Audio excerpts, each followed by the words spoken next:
Good morning guys, এখন বাজে সকাল 8টা অ্যান্ড আমি গেছি বাজার করতে। এবার 8টার সময়তে রোদ উঠে গেছে, একদম পুরো ঘেমে যাচ্ছি যাওয়ার সময়।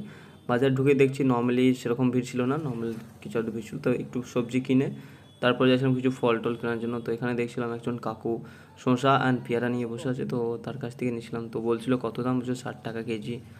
ঠিক আছে দিয়ে দাও, 60 টাকা কেজি, 1 কেজি নিয়েছিলাম। সো তারপরেই বাড়ি এসে ডিম সিদ্ধ যেটা খাই ব্রেকফাস্টে খাই, তো ডিমটা যে কেমন হয়ে গেছিলো একটা। যাই হোক, তারপর খুব লেট হয়ে গেছিলো, তারপরে অফিস বেরিয়ে পড়ছিলাম। অফিস যাওয়ার পথে দেখছিলাম যে অফিসেও আজ এমনিতেই একটু ভিড় কম ছিল, তারপরেও গ্রাউন্ড ফ্লোর দেখছি সেরকম পার্কিংয়ে কোনো গাড়ি ছিল না। আর অফিস ঢুকছিলাম তো দেখছিলাম যে পুরো খালি খালি লাগছে অফিসটা, কেন জানি না।